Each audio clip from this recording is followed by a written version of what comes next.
Ce manuscrit de 1775 révèle une perspective fascinante sur le temps, mars comme début de l'année et dimanche comme commencement de la semaine. Oui, c'est exact, dimanche en tête. Regardons donc ce manuscrit de 1775 qui nous indique qu'autrefois, l'année était divisée en 13 mois. Mars y est présenté comme le premier mois. Continuez à explorer jusqu'au bout, vous y découvrirez 13 mois. Le dimanche est le premier jour, suivi du lundi. Regardez bien, le samedi est le 7e jour, ou le sabbat. La preuve est là, devant nos yeux. J'ai toujours été intrigué, mais d'une manière inhabituelle, pas comme les experts ou les historiens traditionnels. Mes recherches se font depuis le confort de mon foyer, souvent tard dans la nuit. C'est grâce à la lumière tamisée de mon ordinateur que j'ai trouvé une vidéo de Mark Pess sur sa chaîne. Mark est une source d'inspiration. Ce que j'ai découvert m'a plongé dans un univers inconnu. Mark a montré une vieille Bible de 1775, mais ce n'était pas son ancienneté qui m'a captivé, c'était son contenu. Selon ce manuscrit, l'année commence en mars et chaque semaine débute par un dimanche. J'ai mis la vidéo en pause. Dimanche premier jour, mars premier mois. Aucun calendrier accroché à mon mur n'a jamais montré cela. Ma curiosité s'est enflammée. Était-ce réel? Pourquoi tout cela a-t-il changé? Qui a renversé cette logique et modifié l'ordre des mois? Pourquoi semble-t-il y avoir un décalage par rapport à un rythme autrefois si enraciné dans notre culture qu'il méritait d'être consigné dans un texte sacré? C'était comme trouver une pièce manquante dans un puzzle dont j'ignorais l'existence. Plus j'y réfléchissais, plus les questions affluaient. Si les fêtes que nous célébrons, censées s'inscrire dans des traditions ancestrales, étaient en réalité basées sur un calendrier différent, qu'arriverait-il? Prenez Noël, souvent présenté comme une réinterprétation de festivités païennes. Dans ce calendrier ancien, que deviendrait le 25 décembre? Garderait-il son sens s'il ne coïncidait plus avec le solstice d'hiver? Cette conception alternative du temps pourrait-elle influencer pas seulement les vacances, mais aussi notre quotidien?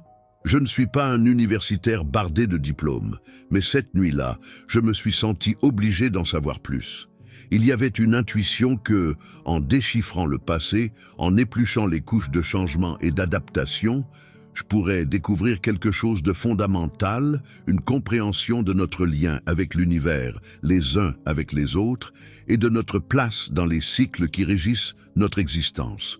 Ainsi, j'ai entamé un voyage, non pas à travers des étagères poussiéreuses de bibliothèques ou des ruines anciennes, mais dans l'univers numérique de l'information, armé de détermination, prêt à découvrir où l'histoire de cette vieille Bible me mènerait et ce qu'elle pourrait révéler sur le monde que nous croyons si bien connaître. Découvrir que dimanche pourrait être le véritable début de la semaine remet en question les normes culturelles et religieuses établies.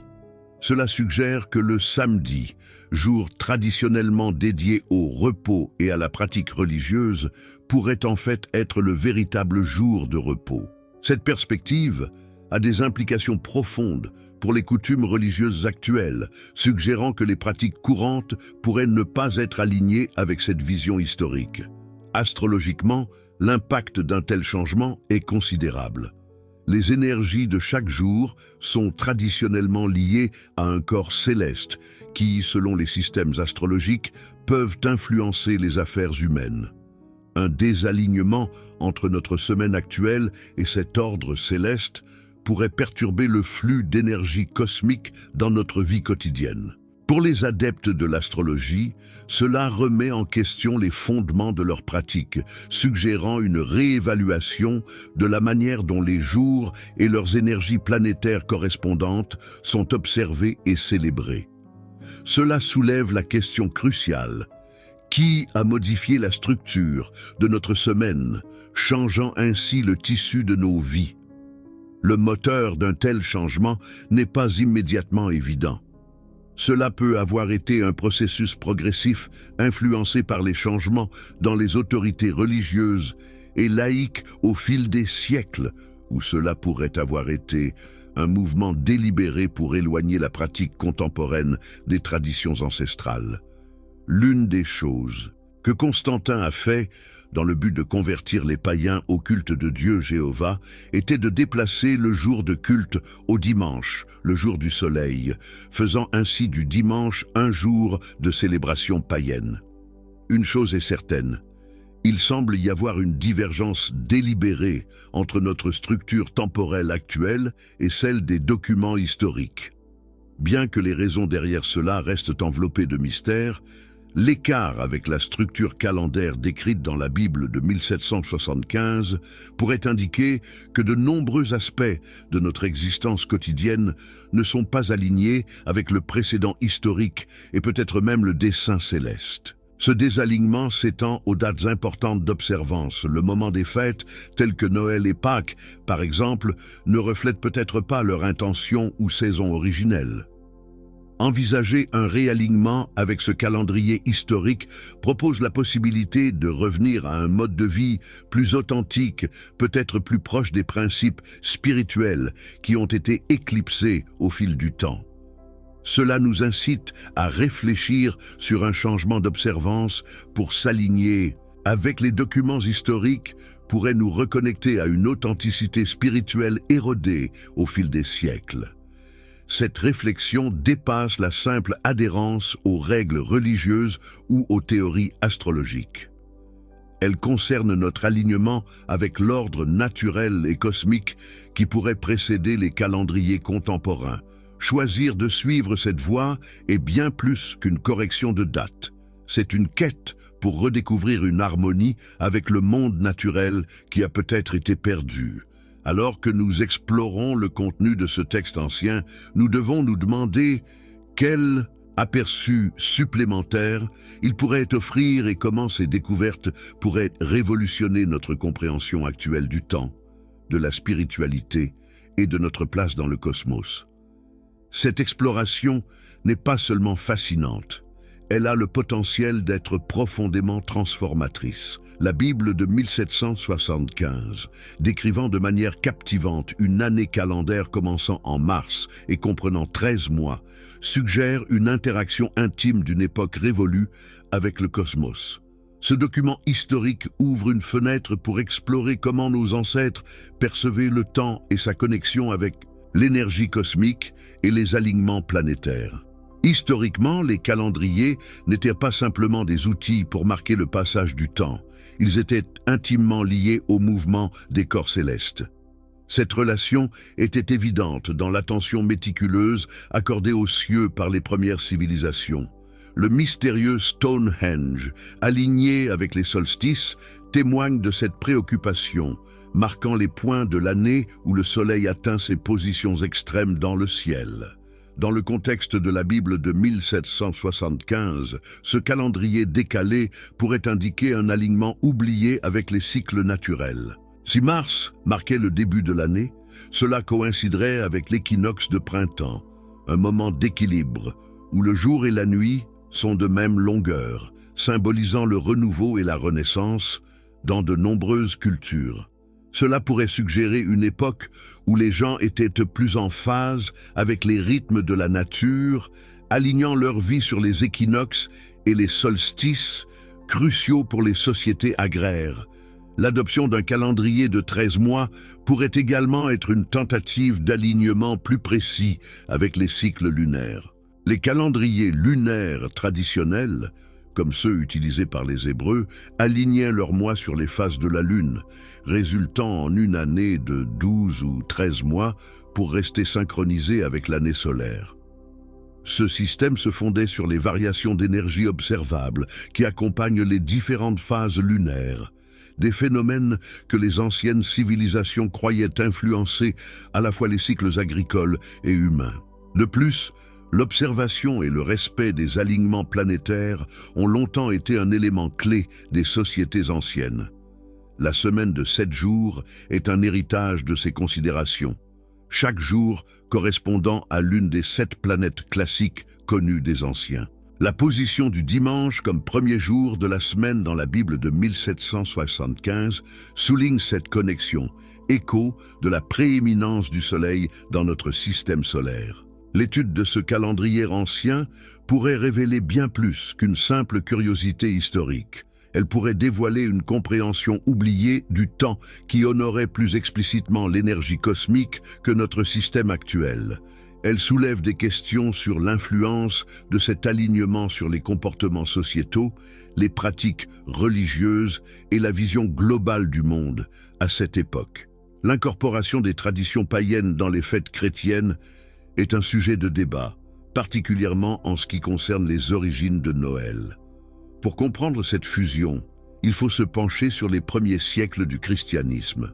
Ce n'est qu'au IVe siècle que l'Église a fixé le 25 décembre comme la date de naissance de Jésus, coïncidant opportunément avec le festival romain de Saturnalia et la célébration païenne du solstice d'hiver. Ces festivals étaient des moments de réjouissance, de renversement social et surtout de célébration du retour du soleil. Saturnalia pour les Romains, Yule pour les peuples germaniques. La décision de l'Église de situer Noël pendant cette période festive aurait pu être une stratégie pour faciliter la transition des convertis, leur permettant de continuer à célébrer leur tradition sous un nouveau nom chrétien. Mais la question reste, Jésus est-il réellement né le 25 décembre? Les preuves historiques et scripturaires tendent à prouver le contraire. La Bible ne spécifie pas de date pour la naissance de Christ et certains indices suggèrent une naissance au printemps, lorsque les bergers gardèrent leurs troupeaux pendant la saison des agneaux, bien loin du froid de décembre. De plus, le choix de la date de Pâques, qui suit le cycle lunaire et la Pâque juive, reflète une approche plus astronomique et fondée pour déterminer un événement chrétien significatif. Alors, pourquoi Noël a-t-il rompu avec ce schéma? Il semble que les premiers pères de l'Église étaient moins intéressés par l'exactitude historique et plus par le symbolisme de la lumière triomphant des ténèbres, alignant la naissance du Christ avec la renaissance du soleil. Une autre action attribuée à Constantin était de déplacer le jour de la naissance de Jésus en décembre, car Tammuz, fils de Nimrod, serait décédé le 23 décembre. On croyait que Nimrod renaîtrait en Tammuz, et l'anniversaire de Tammuz était le 25 décembre. Les pratiques entourant l'anniversaire de Tammuz impliquaient la mise en place d'un arbre. Selon Deutéronome 16, 21, « Tu ne planteras pas pour toi-même un arbre comme une image en bois près de l'autel, que tu construis pour toi-même, ô Seigneur ton Dieu. » On croyait que pour que Tammuz renaisse en tant que son fils Nimrod, il fallait aller à l'arbre, le décorer de boules symboliques de testicules, et l'arbre lui-même symbolisant un phallus. Jérémie 10 décrit cette pratique en disant « Entendez la parole que le Seigneur vous dit, ô maison d'Israël, ainsi parle le Seigneur, n'apprenez pas la voie des païens, ne soyez pas consternés par les signes du ciel, car les païens en sont consternés, car les coutumes des peuples sont futiles. Car on coupe un arbre de la forêt, l'œuvre des mains de l'ouvrier, avec une hache. Ils le décorent avec de l'argent et de l'or. Ils le fixent avec des clous et des marteaux pour qu'il ne bascule pas. Il est déconcertant de découvrir que le calendrier détaillé dans la Bible de 1775, avec son année inhabituelle de 13 mois débutant en mars, nous incite à reconsidérer les chronologies historiques et les récits spirituels. Le récit traditionnel de la naissance de Jésus en décembre, si ancré dans notre culture, pourrait-il être remis en question si l'ancien calendrier s'avérait être une mesure plus précise du temps? Cette réévaluation n'est pas qu'une simple correction technique. Elle propose un examen du symbolisme astrologique et spirituel qui a longtemps été entrelacé avec la saison de la naissance de Jésus. Le printemps, marqué par l'équinoxe vernal, est une période de renouveau, quand la terre se réveille de l'hiver. C'est la saison des naissances des agneaux, coïncidant avec le récit historique des bergers veillant sur leurs troupeaux la nuit, un détail qui soutient une nativité au printemps. Si Jésus était effectivement né au printemps, l'association avec le bélier, le signe du zodiaque débutant fin mars, devient intrigante. Le bélier, souvent lié à l'autorité et au nouveau départ, pourrait tisser la naissance de Jésus dans la tapisserie du lore astrologique, le présentant comme un personnage annonçant une nouvelle ère en accord avec le symbole du bélier, souvent associé aux sacrifices et aux nouvelles initiatives dans diverses mythologies. En allant plus loin, l'équinoxe de printemps, moment d'équilibre parfait entre le jour et la nuit, pourrait symboliser la double nature de Jésus, à la fois humaine et divine. Cette harmonie naturelle pourrait fournir une puissante allégorie pour l'équilibre spirituel qu'on dit qu'il apporte. Ce repositionnement de la nativité au printemps pourrait également influencer l'interprétation spirituelle des textes bibliques. Par exemple, la lumière venant dans le monde acquiert une dimension littérale à mesure que les jours s'allongent et que les ténèbres de l'hiver reculent. Les thèmes de la Renaissance et de la résurrection, centraux à la doctrine chrétienne, s'alignent naturellement avec le réveil du monde au printemps. De plus, les implications pour Pâques, étroitement liées à la Pâque juive, sont importantes. Plutôt qu'une date errante avec le calendrier grégorien, un Noël au printemps précéderait de près Pâques, reliant encore plus étroitement la naissance et la résurrection de Jésus dans le cycle de la renaissance naturelle et spirituelle. L'hypothèse d'une nativité au printemps incite à réévaluer notre compréhension de l'un des récits les plus sacrés du christianisme. Elle invite les croyants et les historiens à réfléchir à la relation entre les cycles célestes et les événements sacrés. Chaque révélation potentielle nous pousse à considérer comment les événements célestes ont été fondamentaux dans la formation de nos traditions spirituelles et comment ils pourraient continuer à le faire s'ils étaient envisagés à travers le prisme d'un calendrier qui reflétait peut-être autrefois de manière plus étroite le cosmos. Le calendrier julien, institué par Jules César en 45 avec JC, a représenté un changement significatif dans la chronologie historique. Ce calendrier a marqué la transition d'un système lunaire à un système solaire, prolongeant l'année de 355 à 365 jours, bien que de manière imparfaite, accumulant un surplus d'un jour tous les 128 ans.